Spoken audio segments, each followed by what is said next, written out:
Yes, thank you. Hi, Shamika. We can see everybody can see you now. Can you wave to the audience? Can we hear you? Can you? Hi, Oh, hi. you can hear me? Okay, awesome. I just can't share my screen for some reason. Okay. I think you have to enable that. So while people are trying to do that, Shamika. So can we? Can you see? You have about 30 minutes to talk us through what's happening in the indie game scene in India. So can I will since it's for me it's difficult to sort of know when you're sort of done and ready with with your talk. You can initiate the Q and A when you're ready. So just you can say just open the floor and then people can and I can bring them the microphone so that you can hear them too. Is that okay? Yeah, sure, that works. Cool. Um, cool. Okay. We're still sort of configuring things. Yeah, So no worries. Well, while we're waiting until configuring things, how are things over there, Shamira? It's quite hot where I am. I'm sitting in some really good air conditioning right now. So that's fun. But yeah, I'm really excited to share what I'm going to be sharing today. Cool, cool. Yeah, and I think the Q and A's will be much easier once people actually see the content that I'm sharing. Though I'm still very much open to answering questions regardless. Okay, okay. Well, while you're talking in this slightly compromised manner, but it works. Um, I think we can sort of yeah, just introduce yourself, and then we'll hopefully we get everything sorted out while you're talking. Yeah, sure. So I am Shamika. I'm based in Kolkata in India right now, though I travel a lot within the country. I'm like usually situated between here and the Himalayas. And I have a degree in game design, but I joke that I make zero point 0.5 games per year. I think I have developed maybe only 2 games in the last 4 years, something like that. But I have also been pursuing many other avenues of interest, everything from sustainable fashion to foraging and uh, getting more into like environmentalism, environmental activism. Yeah, so I feel like whatever I'm going to do next is definitely going to be informed by all of the research I've put in into these other avenues. Yeah, that's Okay, cool. mostly it about me. Yeah. And well, I'm not sure if we're still set, but um, what has why are you going to talk about the indie game scene? What is your own, let's say, stake in that scene?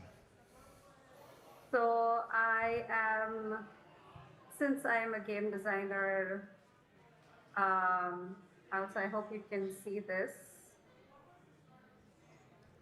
Yes. once. Um,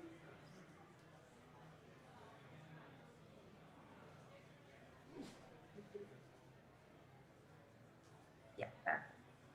Yeah. Can you see me still also? Yes. You're good to go.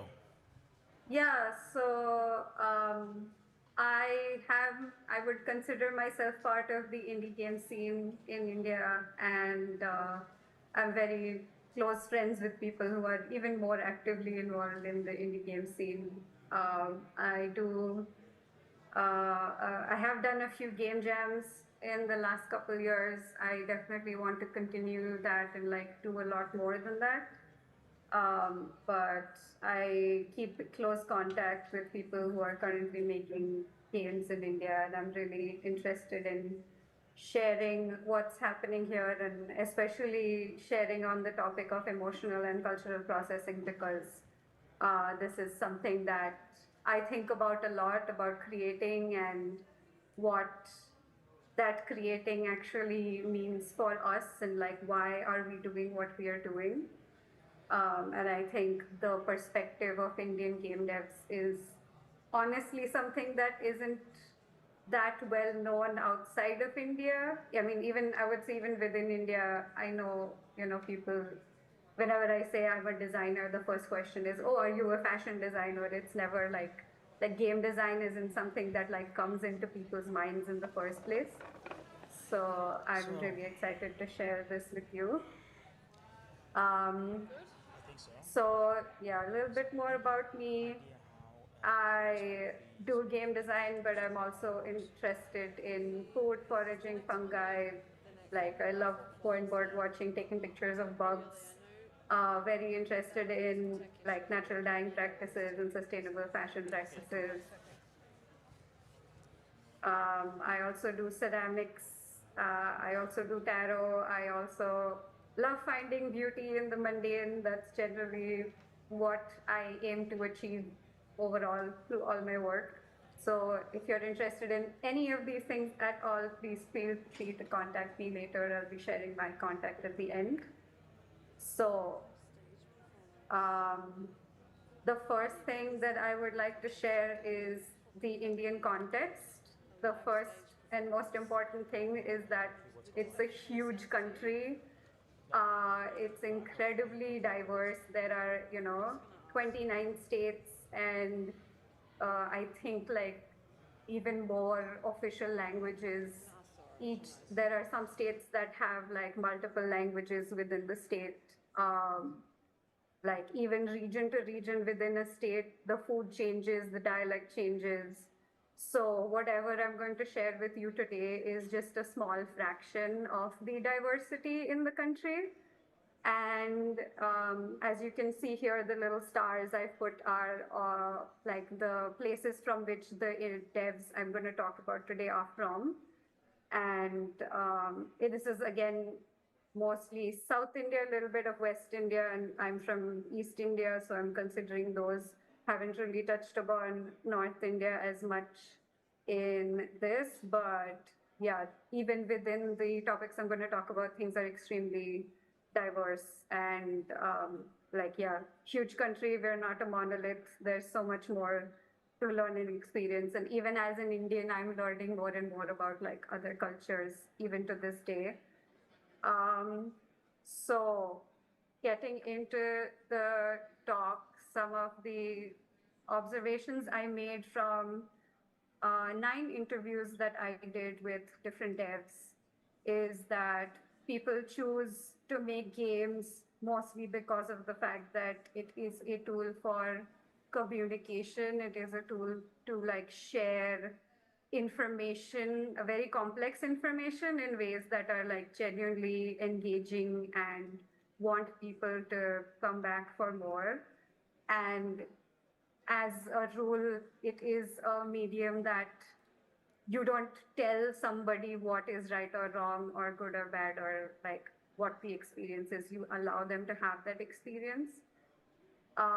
Also, nostalgia is an extremely important tool for storytelling, for any kind of creation, for helping multiple or like different collectives understand and process the message that you're trying to give out.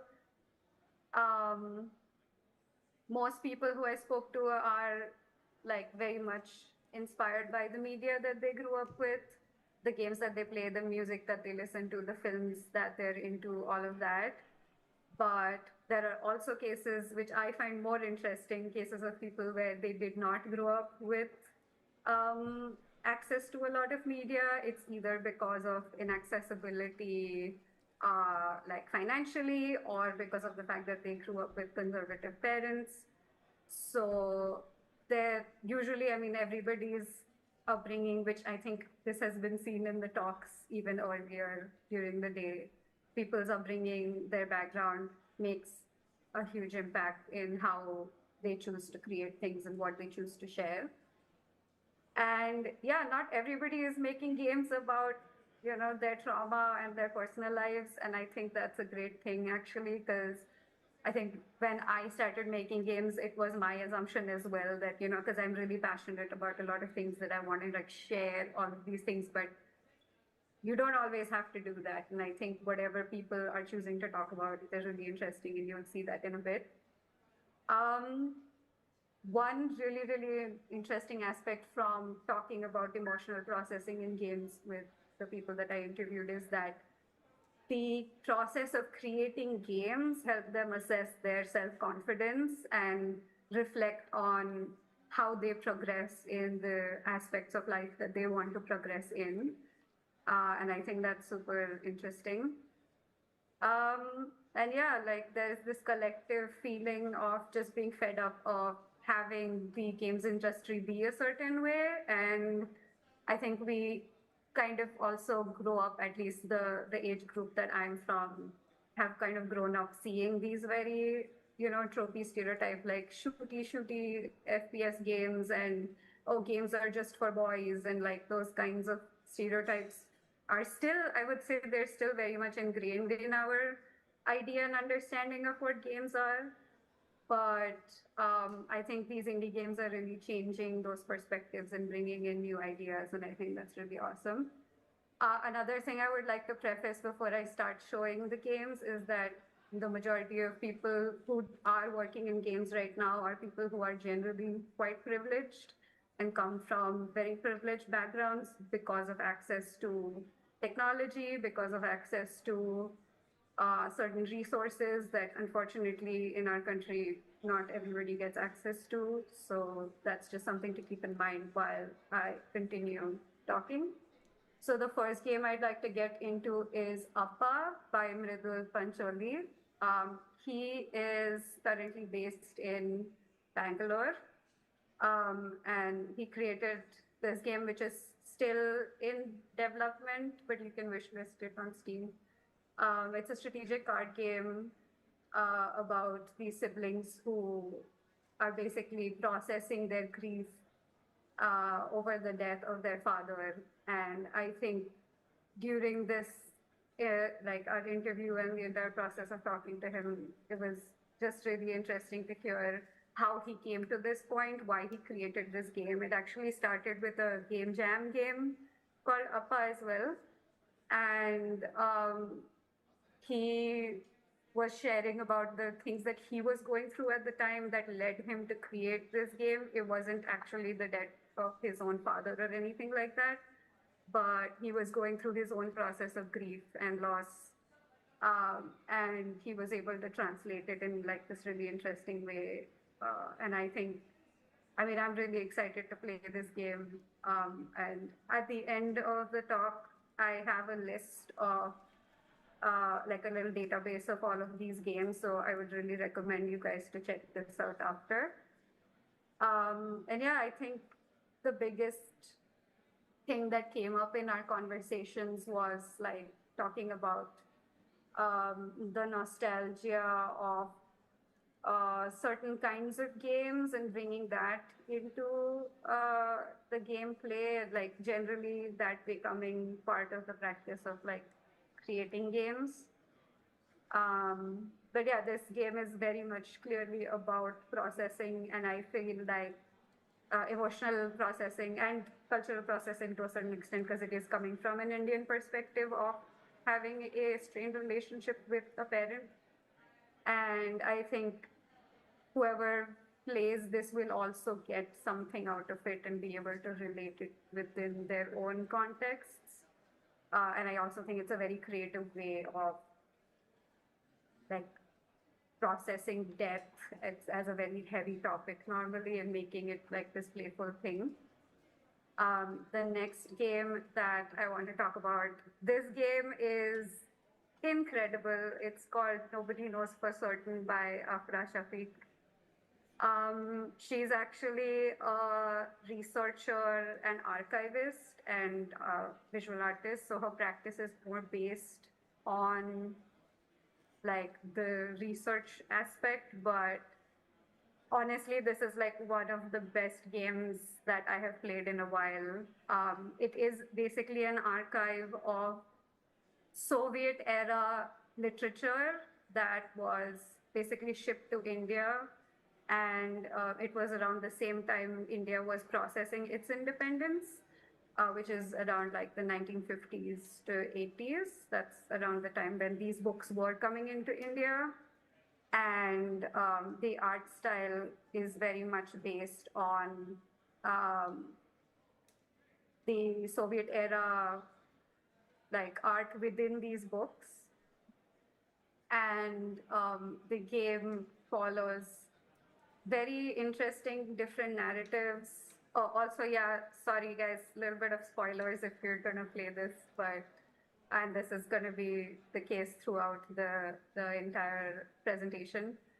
But if you can see on the bottom left, there are these books. So these are the actual books that people um, like grew up with. I didn't personally grow up with these, but I was very lucky to go to the show, the like exhibition that Afra had for this game, and she had these books in person, and it was so incredible to see people come together over these books. Like it is again a huge nostalgic thing for a lot of people to have read these books in their grandparents' house or in their uncle's house, or you know, talk about these stories being read to them by family members.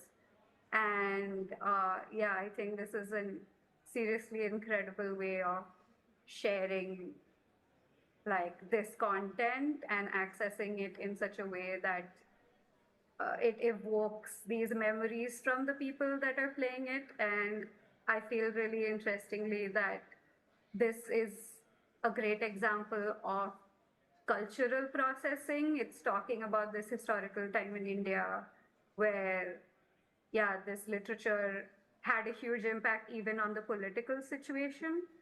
But it was also a time where, like, new political ideas were flourishing, or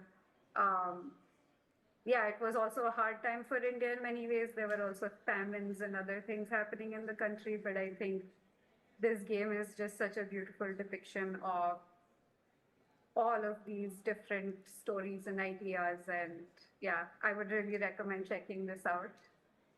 The next game, oh, sorry, the next two people I would like to talk about, I just had a conversation with them. One person, Yadu, is somebody who I've worked with and is my mentor. I would like to call him my mentor. He's been a huge help in gathering information for this talk as well. And one really big point I want to point out in the conversation that I had with him is he was sharing about how while creating games, he struggles to, I wouldn't say struggles, but like he doesn't like sharing what he's doing with everybody, and he likes to keep what he's creating safe in certain ways. And I think that's a very valid situation to be in where you want to keep certain things to yourself, but I think that's a huge part of the game creation process where you don't show everybody what you're doing because you don't want everybody to give their opinion all the time. And I would say generally in Indian culture, people are very opinionated. So it's, yeah, very interesting to have heard that from him. And he also was talking about processing his um, like self-confidence through games. He was one of the main people who was talking about this, where he doesn't, you know, and I personally feel this as well, that like I don't always feel very confident with what I'm creating, but you still have to keep making things anyway.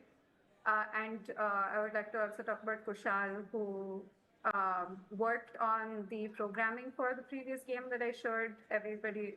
Nobody knows for certain. Conversations with him was also very interesting. Both him and Yadu eventually were talking about how they prefer making games mechanics first rather than story first, because that's just what comes naturally to them. And like going through the aspect of play and bringing out story through the mechanics is something that Kushal talked about. And yeah, I think it gives a good perspective towards like different ways of creating games as well. The next game I'd like to talk about is Army and the Mangrove by my friend Alefia.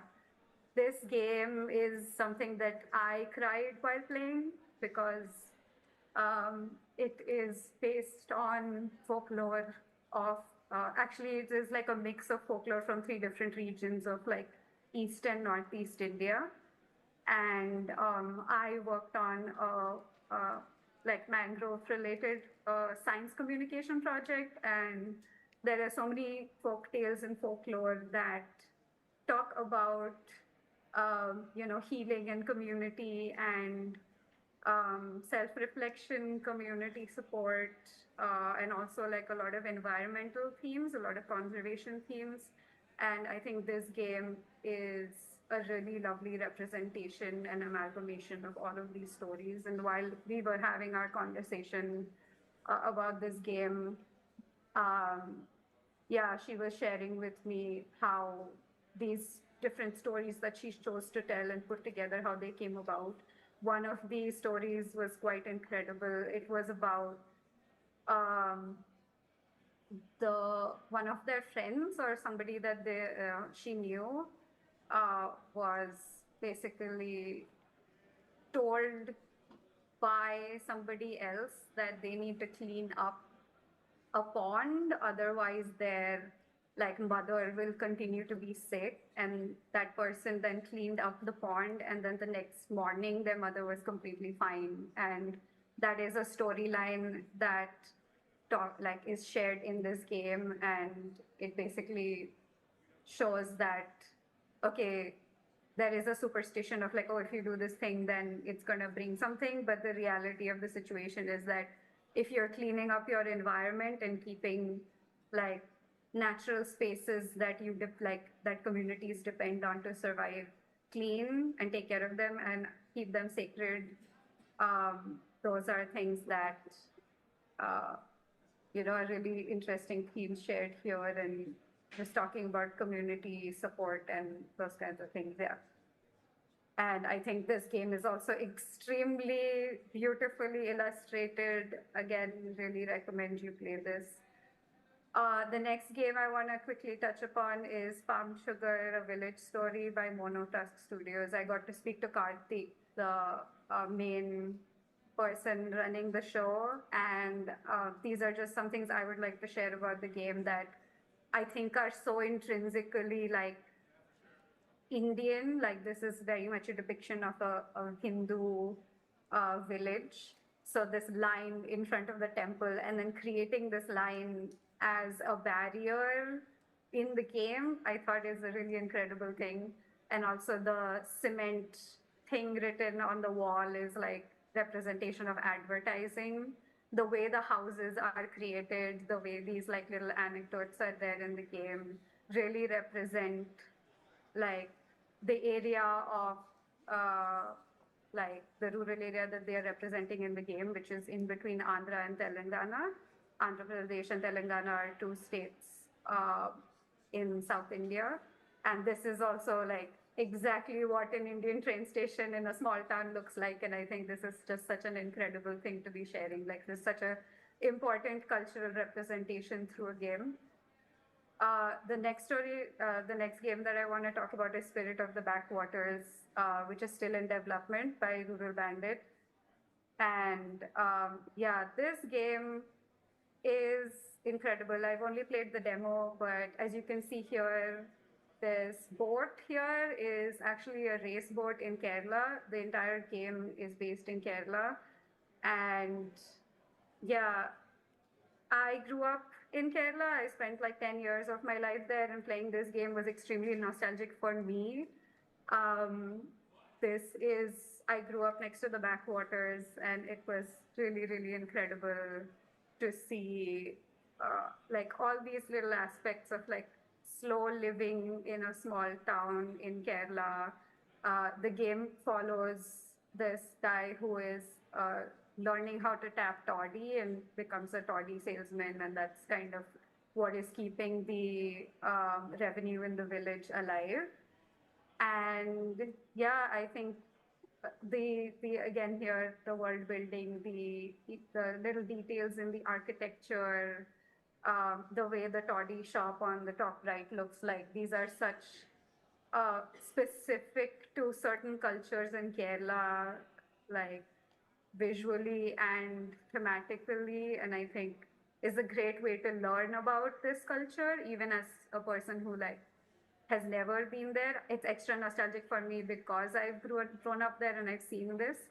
But I think it's still really lovely to see. And this is just one thing that I wanted to mention. When I first encountered this character in the game, um, I thought he was like the professor, like in Pokemon, and I thought that was that was my association. But after speaking to Rural Bandit, I found out that this is an actual man from Kerala who is no more, but he was a ham radio operator. And I think that is such a specific character anecdote that he wanted to share, that talked about his own personal like story and development and things that he's interested in as a creator. I think this was really lovely to see as well. The next game I would like to talk about is something that I still need to publish, but I'm working on. But this is a game on like a dress-up game where what you choose to wear is then judged by the people around you. And the process of creating this game was very emotional for me because even though you know, I'm privileged enough to say that I'm in a family where, I can wear what I want, and nobody really polices me or asks me to change or whatever. But the truth of the matter is that most like women who are in like middle class and upper middle class families in India are usually policed towards what they're wearing. And yeah, this game explores family dynamics, like Indian societal norms and gender roles. And if you can see over here, I have a little anecdote on the bottom left where the character, like you can choose to wear a Western suit, and then this uncle is judging you for wearing that suit and basically saying that, oh, you're like unmarriable if you're like dressed as a boy. So I wanted to bring out these themes and subvert these ideas of like gendered clothing and what it means to be a woman and things like that through this game. Um, yeah, some key takeaways from this entire experience was that from all the interviews that I did, that games are incredibly complex to create. A lot of people were talking about how they feel like film is an easier medium to get across the information that they're trying to get across. But I had others talk about the fact that they think games are the only way to actually deeply get across the things that they want to get across. So it's interesting to see that, as well as see how people balance their personal projects with them, like being a solo devs and also their own life obligations. It's a bit tricky here in India still when it comes to being an indie dev. And yeah, huge thing overall was that the place that the people come from very much informs the things that they're creating. Um, and the fact that nostalgia is eventually a tool we all have to deal with and we all have to grapple with, whether we like it or not. Um, One of the biggest things was that when you're creating something as an Indian dev, there is a very clear understanding that most people who play games and who will pay for games are not people from our country. We have people here, but generally the audience that does access games and plays games more is in the West or the global North. So it's a balance between understanding what you want to create.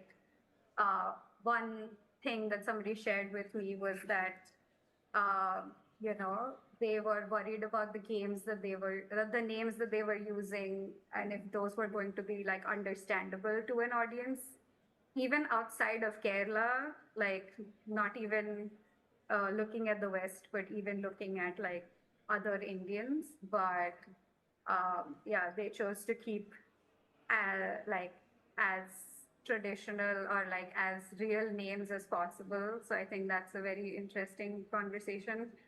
I do feel that we need a lot more games in general to be made by non-men, because this is the general idea of like, oh, games are made for boys is still something that is so deeply ingrained in people's minds over here. Um, but all of the games that I have seen created by non-men are so incredibly detailed in their research, in their delivery, in the things that they want to talk about. And I, as a non-man, also extremely appreciate seeing that.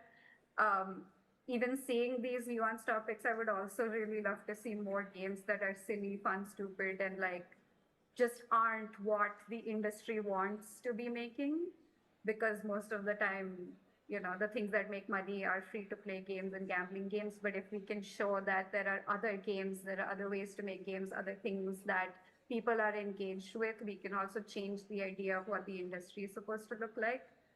um, and yeah, I think one of the biggest things is that the privileged class in our country are still the ones who are more involved in this idea of art and culture and creating art. And I would personally, through my work, and hopefully see it through other people's work as well, to support, um, yeah, more art and cultural development to other social classes and economic classes, not just the ones that currently have access to it and currently have this mindset around art appreciation. Yeah, that is all I have for you. I hope everything was okay. You can get in touch with me on these platforms, and I'd really recommend if you can scan this and like check out the link to the database that I've created, where you can access all of the games that I talked about and some other games that I didn't talk about, but I really recommend you checking out. And those are games that I will, like the game section, I will keep like adding upon, so you can always come back to this database and check out like a new game that's come out. Thank you, Um, Shamika. Thank yeah, you. A round of applause. Unfortunately, our time is up. We cannot do any Q&A, so I thank you for this in-depth view on indie games in India. Thank you very much. thank So, you.